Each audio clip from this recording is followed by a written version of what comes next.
Hi YouTube family, Lisa A. Romano here. Good morning and thank you for stopping by.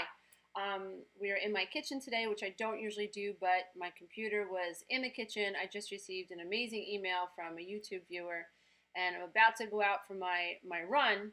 And so but it was on my head. You know, her question was so magnificent and brilliant and it inspired me. So I said, you know what, let me just pull out the laptop. Let me just do a quick video and get it up and running. So her question basically, hi Melanie, her question basically was, how do we know when we really are recovered from codependency, and is it even possible to be completely recovered? She asked me if I felt that I was completely recovered, and I thought it was a brilliant question because her idea is I don't want to think that I'm recovered and then backslide and think, well, I don't have to worry anymore, and end up being hit upside the head, you know, when I'm pulled into another dynamic that is enmeshing and confusing, and end up in a fog-like state, which codependency makes us feel like we're living in a fog. And by the way, dear ones, if my dogs start barking, I might have to stop this video, so I'm going to hope that they don't. So I'll make it quick. So codependency, we have to understand, is the product of dysfunctional childhood programming. So here we are, we have these baby minds, and mommy and daddy are codependent, and they're enmeshed, and mommy's up daddy's ass, and daddy's an alcoholic, and daddy's a workaholic, and you know, he's not paying attention to mom, so mom's enmeshed with dad, and dad's enmeshed in his own effing head, or whatever, or vice versa. Sometimes it's the woman that's the narcissist, or the withdrawer from the person who withdraws from the relationship, and the husband or the dad is the one who is trying to, you know, enmesh with the mom. So as their children, we're watching this dynamic from our kitchen day in and day out. We're watching mommy and daddy stay fixated, you know, in this enmeshed relationship that they have. We are like on the outskirts. We don't feel seen. We're not visible. They don't pay attention to us because they so enmeshed with themselves. You know, and mommy hits us upside the head and we tell daddy how we feel, and daddy tells us to shut up and respect our mother. And it's crazy. No one's caring how we feel. So we don't know that we should care how we feel. So we have to understand there's a track in our brain that says, do not care how you feel. Your feelings don't matter, or my feelings don't matter. My feelings are irrelevant. Life is about everybody else. I have to worry about what's going on out here, so let me worry about what's going on out here. And then we're 30 years old, we're married, we've got 3 kids, and we're worried about what's going on out here, not connected to the self, miserable, like John Bradshaw says. We have been, you know, withdrawing from this love tank that is ourselves, constantly giving to other people, thinking we're going to get that pat on the back or that sense of validation because we're so damn good to everybody, and it never comes. And so now we don't know that our feelings matter, so we don't voice that. We don't say, I'm tired.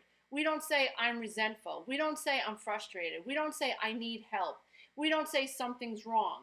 We just stay stuck in resentment, kick the dog, curse the people on the road, attract nasty clerks at Target or JCPenney or wherever the hell you shop, Nordstrom's, Bloomingdale's, whatever it is for you.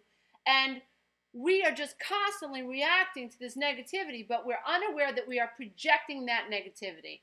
We're unaware that there's a screen in our head that is, and the programs that we learn from childhood are being shown on that screen.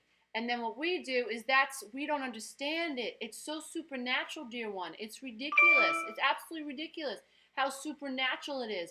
But we must learn to, and I write about this in my next book, we must learn to value and honor the non-physical experience that the experience that we had, the non-physical experience that we had when we were little, getting ignored by mommy and daddy, and all these tracks are being laid down. Have to honor that experience, which means that we got to learn to feel what it feels like to feel like we're ignored. So that sucks. That's painful. We've got to learn to feel that pain and honor that pain, and give ourselves permission to feel that pain. Because in allowing us to feel that pain, we get ourselves unstuck from the past. Now all of a sudden, I matter.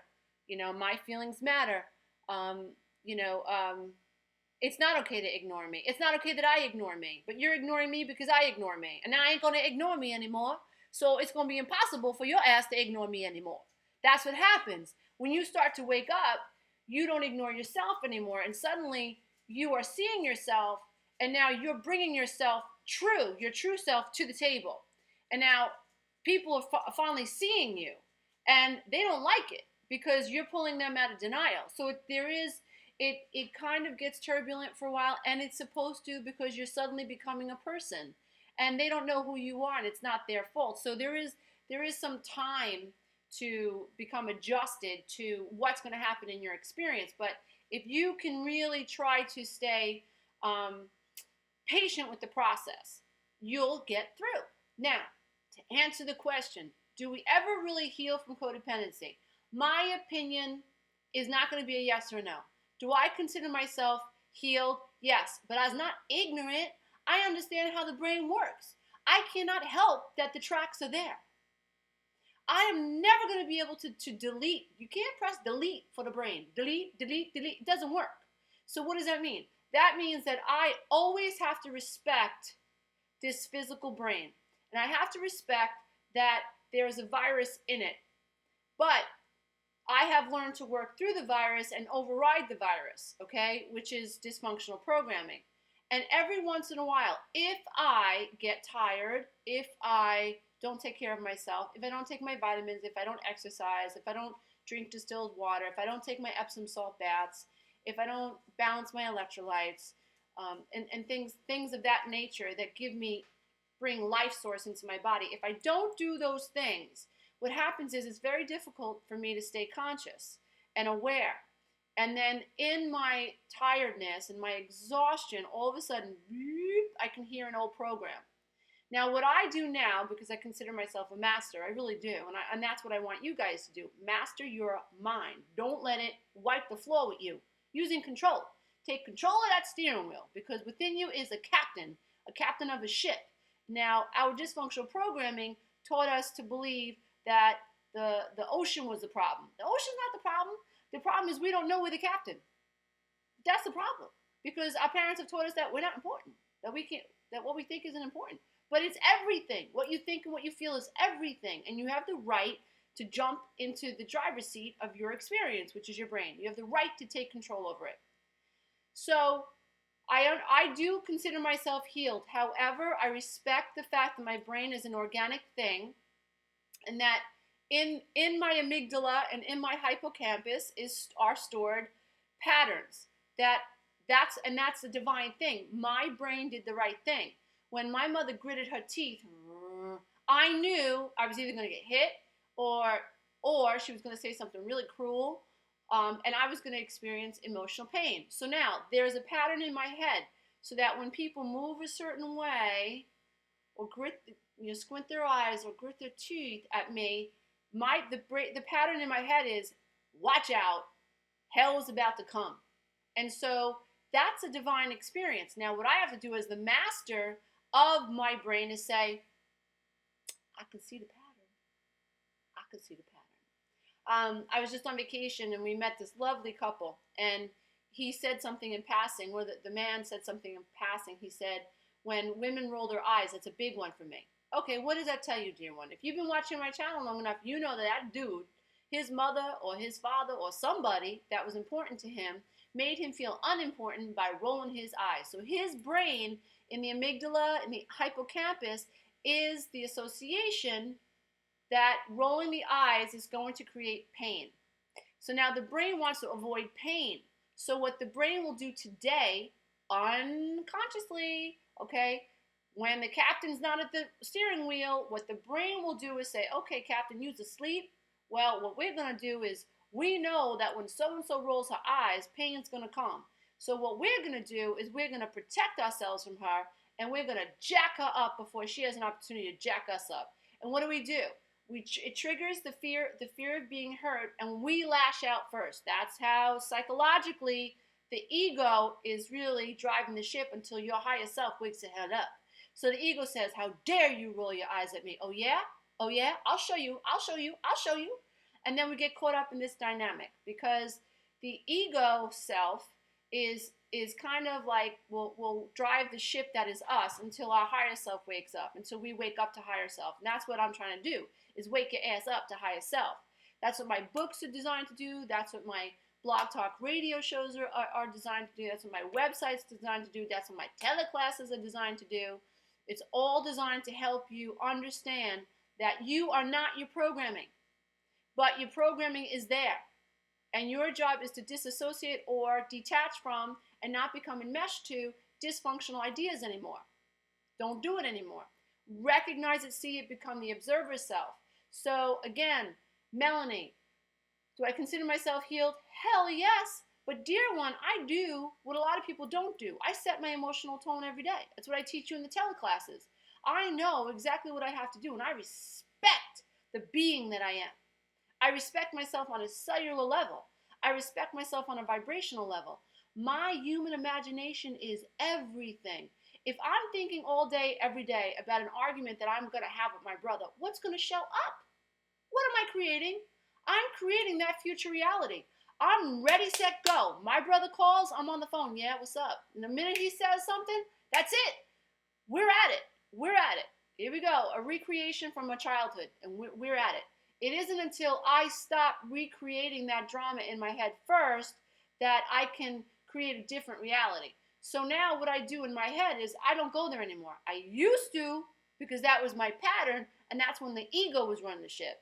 But now that higher self, mother self, father self, whatever you want to call me, now that my divine self is awake, the ego can go away. The ego can go to sleep now. Now, every once in a while, the ego will be triggered. Now, I will be triggered when what triggers me the most is when someone I love the most and I trust the most, that I keep close to my heart, says something that reminds me of the past. That's when I struggle. That's when I still like, okay, Lisa, hold on to the ship, hold on to the steering wheel. Don't go there, don't go there. He is not your father, or she is not your mother. She's not your father, she's not your mother. Okay. Get out of the pattern, get out of the pattern, get out of the pattern. How do you want to feel? I want to feel peaceful. Okay, what and how can you feel peaceful right now? Okay, what and how? How can I feel peaceful right now? Okay. I can get up and move to a different room. I can go take a couple of deep breaths. I can possibly hang up and not talk to this person right now. I can actually ask for some space and say, you know what, I need to regroup. I can go meditate for 15 or 20 minutes. I can go take a bath. I can go out for a walk. I can go drop my mind to become mindful. I can love myself. I can love myself. I can love myself. I can love myself. I can love myself. So, Melanie, I really hope, dear one, that this has answered your question. The other thing that I want to also let as many of you know, I have 8 seats left for my teleclass that is taking place on May 30th from 12 to 2 p.m. Eastern Standard Time. You will be just discussing with me live codependency, enmeshment, boundaries, and how to hold on to the self as you come out of this codependent fog, this way of thinking, because codependency is just a way of thinking. And this is the thing though, dear one. If codependency is all you know, your mind is like a shed, and you can only play in the garden with the tools that are in the shed. So it's not enough to go, oh, I'm codependent, that was my problem, and I'm going to get divorced. Ta-da! No. You will just attract another codependent or a narcissist. That's it. And you will go right into your patterns because you don't have new tools in your shed. It really is. When you see it that way, it's like it makes so much sense. It's just common sense. It's not as frightening as it feels once you break it down.